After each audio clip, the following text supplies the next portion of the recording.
ఈరోజు చాలా సంతోషం అన్న. ఈ పండుగ వాతావరణం, ఈ మెదక్ పార్లమెంట్ అభ్యర్థిగా నన్ను డిక్లేర్ చేసి ఒక బడుగు బలహీన వర్గాల బిడ్డను, ఒక బీసీ బిడ్డను, ఇందిరమ్మ పరిపాలించిన గడ్డ నుంచి నాకు టికెట్ ఇచ్చి నా మీద నమ్మకంతో నాకు టికెట్ ఇచ్చిన మా అన్న రేవంత్ అన్నకు నేను జీవితాంతం పాదాభివందనాలు చేస్తూ రుణపడి ఉంటానని తెలియజేస్తున్నా.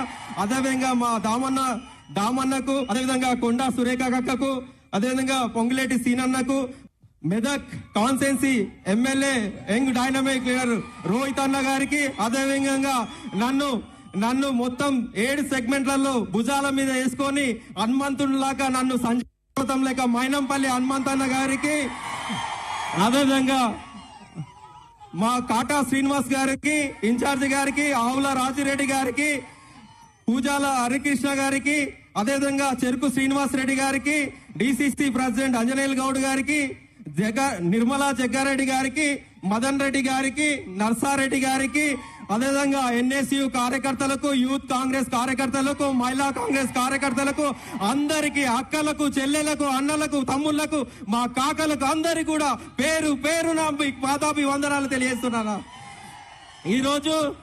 ఈరోజు నాకు ఈ మెదక్ గడ్డ ఒక చరిత్ర ఉంది. ఇక్కడ నుంచి ఇందిరాగాంధీ గారు పోటీ చేసి ఇక్కడ నుంచి ప్రధానమంత్రి అయిన గడ్డ మెదక్ గడ్డ. ఆ మెదక్ గడ్డ మీద ఈ పేదింటి బిడ్డకు మా రేవంత్ అన్న సహకారంతో ఈ రోజు మెదక్ పార్లమెంట్ సీట్ ఇచ్చిర్రు. ఆ సీటును కూడా మన అందరం కూడా, మెదక్ జిల్లా ప్రజలందరూ కూడా నన్ను దీవించి కాంగ్రెస్ పార్టీకి ఓటేసి మీ అందరికి సేవ చేసే భాగ్యం కలిగించాలి. గెలిచిన తర్వాత కూడా 7 సెగ్మెంట్లలో ఇక్కడున్న సిట్టింగ్ ఎమ్మెల్యే రోహిత్ గారిని, అదేవిధంగా ఇన్ఛార్జీలను అందరినీ కలుపుకొని అక్కడ ప్రతి వారంలో ఒక రోజు అదే కాన్స్టిట్యున్సీలో ఉండి ఇద్దరం మన రాష్ట్ర ప్రభుత్వం నుంచి వచ్చే నిధులు, కేంద్ర ప్రభుత్వం నుంచి వచ్చే నిధులు తీసుకొచ్చి ఈ ప్రాంతాన్ని మొత్తం అభివృద్ధి చేసే బాధ్యత తీసుకుంటానని తెలియజేస్తున్నా. మీరందరూ కూడా చేతి గుర్తుకు ఓటేసి గెలిపించాలని మనస్ఫూర్తిగా కోరుకుంటున్నా. చేతి